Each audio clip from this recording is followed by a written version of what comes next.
Most of the time, we expect art to be a sanctuary. You sink into a seat, the lights go down, and the music washes over you, designed specifically to help you escape your reality. But the founder of Surrealism, André Breton, argued the exact opposite. He believed the creative act should be a shock to the system, a rupture meant to shatter everyday complacency and force an immediate physical reaction. Shortparis adopted this ideology as their operating manual. They engineer their performances as calculated provocations, designed to dismantle the safe distance between the stage and a society in crisis. To understand why they operate this way, we have to trace their origins. In 2012, the band's core members relocated from the harsh, industrial Siberian city of Novokuznetsk to the polished cultural hub of St. Petersburg. Operating in a society heavily defined by top-down state narratives, they rejected the idea of the artist as a mere creator of pleasant distractions. Instead, they weaponized their performances to hold an unavoidable mirror up to their own homeland. In 2017, Shortparis abandoned their abstract European aesthetic, singing in French and English, to perform exclusively in their native Russian. This pivot enabled a direct dialogue with their homeland, which the band describes as both an enemy and a friend. By adopting the language of the state, they were positioning themselves to critique its core structures from the inside. This confrontation peaked with their 2019 album, Thus the Steel Was Tempered. The title itself is a provocation, directly subverting the core aesthetic of the Soviet Union, socialist realism.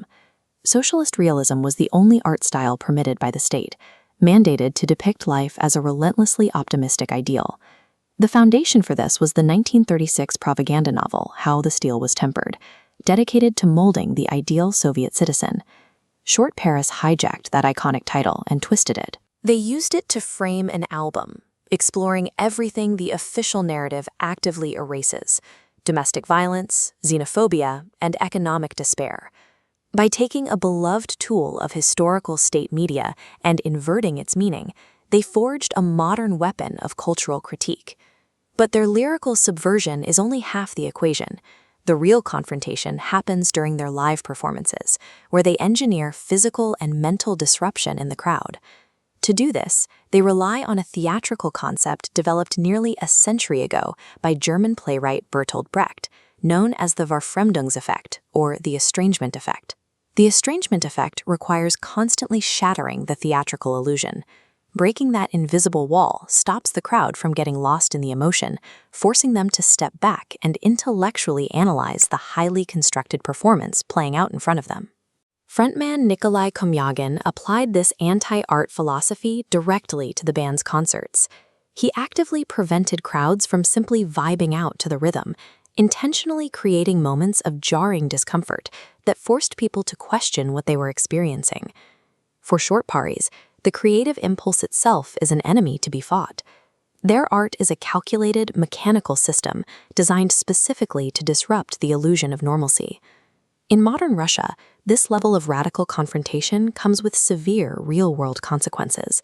Shortly after the outbreak of conflict in 2022, Komyagin was arrested at a street protest, bringing the band's theoretical collision with the state into immediate physical reality.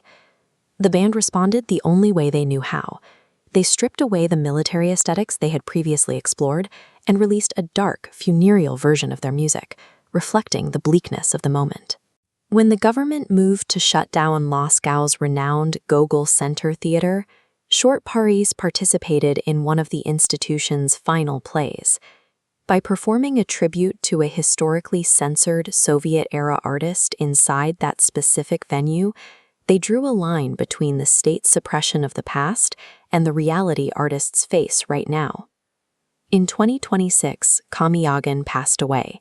Right up until the end, the band maintained their creative output, refusing to halt their work even as their homeland became increasingly hostile to their existence.